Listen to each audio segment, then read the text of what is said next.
비유 같은 거죠. 들보 뭐라 그럴까요? 전봇대라고 할까요? 큰 아주 나무 아닙니까? 큰 나무가 어떻게 눈 속에 들어갈 수는 없는데, 그처럼 아주 극단적인 그 비유를 통해서 형제의 눈 속에 있는 그 작은 티 알면서, 티가 들어간 것은 알면서 자기 눈 속에 있는 그 들보는 왜 보지 못하느냐, 알지 못하느냐라고 말씀합니다. 근데 이 말씀을 잘 보니까 여기 보면 이 눈 속에 있는 들보를 깨닫지 못하는 그 이유 하나를 찾을 수 있는데요. 그게 바로 외식하는 자에게 하시는 말씀이었다는 것입니다. 42절 후반부를 보면 외식하는 자여 먼저 내 눈 속에서 들보를 빼라. 그 후에야 내가 밝히 보고 형제의 눈 속에 있는 티를 빼리라. 그러니까 외식하는 것 때문에 남에게 보여주는 거죠.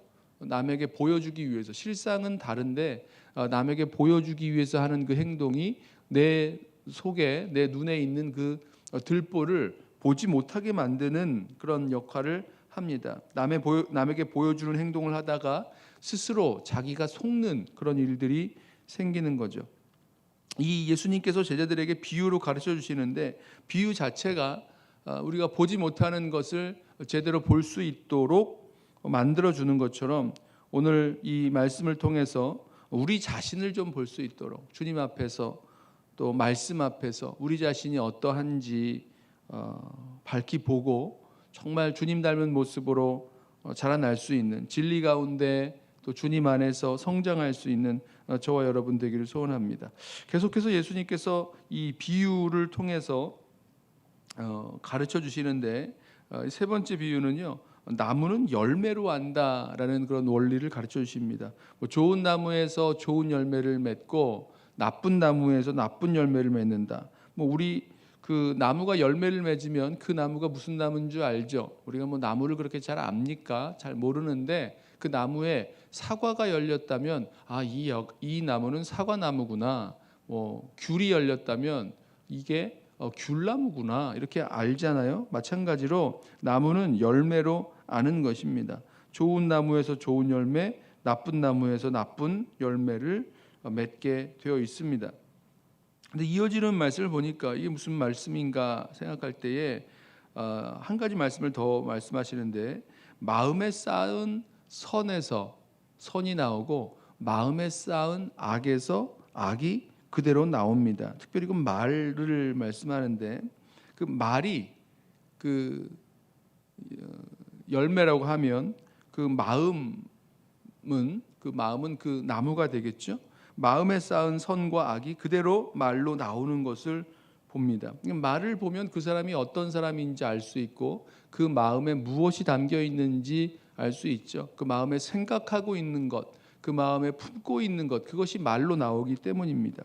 그래서요, 저와 여러분은 우리의 그 마음을 말을 고쳐야 되겠다, 말을 좀 조심해야 되겠다, 이런 차원이 아니라 그 말의 근원이 되는 우리의 그 마음 가운데 우리의 마음을 주님으로 가득 채우면 좋겠습니다. 예수 그리스도의 십자가로 우리 마음을 채우셔서 사랑과 또 소망과 인내와 또 믿음의 그런 말들을 우리 할 수 있으면 좋겠습니다. 그것이 나오는 거죠. 그게 그렇게 했으면 좋겠습니다가 아니라 그렇게 이루어져 나가는 거죠. 그러므로 우리 심령 가운데 주님의 말씀을, 또 주님을 가득 채워서 정말 우리를 통해서 선하고 또 진리의 그런 말씀들이 나올 수 있기를 원합니다. 네 번째로 주시는 그 비유로 가르쳐 주시는 것은요, 듣고 행함에 대해서 가르쳐 주시는데, 이 듣고 행함을 그 결과가 어떤지를 반석 위에 집을 세운 사람, 그리고 모래 위에 흙 위에 지은 사람, 이렇게 비유를 하십니다.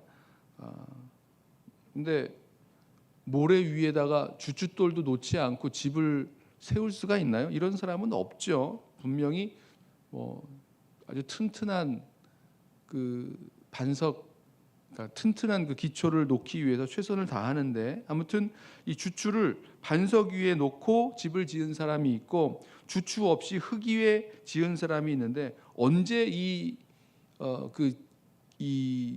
주추, 이 기초, 파운데이션의 그 역할이 드러나는가? 큰 물이 나고 비가 많이 와서 큰 물이 나고 탕류가 흐르다가 이 집에 부딪혔을 때에 이 주추를 반석 위에 놓은 집은 뭐 아무런 일이 없는데 모래 위에 흙 위에 주추 없이 지어 놓은 집은 그 탕류에 휩쓸려 다 무너지고 만다라고 말씀합니다. 자, 듣고 예수님의 말씀을 듣고 행하느냐 행하지 않느냐의 그 일이 바로 이와 같다고 말씀하시는 거죠. 근데 이 말씀을 하신 이유가 뭐였냐면 46절에 나와요. 너희는 나를 불러 주여 주여 하면서도 어찌하여 내가 말하는 것을 행하지 아니하느냐. 우리 주여 주여 주님을 부르죠. 그런 일들을 많이 하는데 뭐 기도할 때도 하는데 주여 주여 할 때 이 주라는 게 무슨 뜻입니까? 주님이죠. 주님을 향해서 부르는 겁니다. 주님을 예수님을 주님으로 나의 주인으로 왕으로 이렇게 부르기는 하는데 그런데 왜 주인이 하시는 그 말씀 왕이 주시는 그 명령 왜 그 말씀대로 그 명령대로 행하지 않느냐 이 말씀하시는 거죠.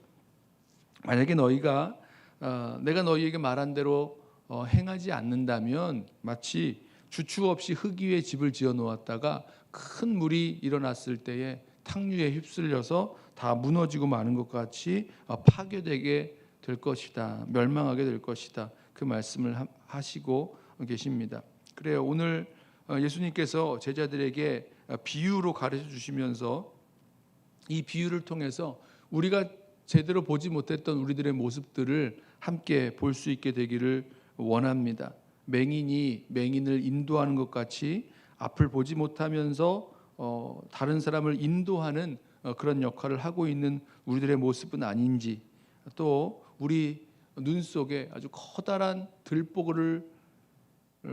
들보가 있으면서 그 자신의 그 들보는 눈 속의 들보는 보지 못한 채 형제의 다른 사람의 그 작은 티를 지적하면서 사는 것은 아닌지, 또 우리 주님을 부르지만 주님의 그 말씀에 순종하지 않은 채 그냥 이름만 말만 예수님을 주님이라고 부르며 사는 것은 아닌지 우리 자신의 모습을 좀 돌이켜보고 정말 주님 앞에서 주님이 원하시고 기뻐하시는 그 뜻대로 살아갈 수 있는 저와 여러분 되시기를, 정말 예수님을 닮아가고 예수님처럼 자라나고 예수님을 우리 마음에 품고 가득 채워서 예수님으로 채워서 순종하며 나아갈 수 있는 저와 여러분 되시기를 주님의 이름으로 부탁하며 축원합니다. 기도하겠습니다. 사랑하는 주님, 우리의 어두워진 눈과 마음이 정말 주님을 볼 수 있도록, 또 주님의 말씀을 들을 수 있도록, 또 주님의 말씀에 순종하며 살아갈 수 있도록 우리를 붙드시고 인도하여 주옵소서. 맹인이 되어 앞을 보지 못하는 줄도 모르고 다른 사람을 인도하겠다고 나서는 어리석은 자 되지 않게 하여 주옵소서. 내 눈 속에 그 들보가 있는 줄도 모른 채 다른 사람의 형제의 그 눈 속에 티를 지적하는 어리석은 자 되지 말게 하여 주옵소서.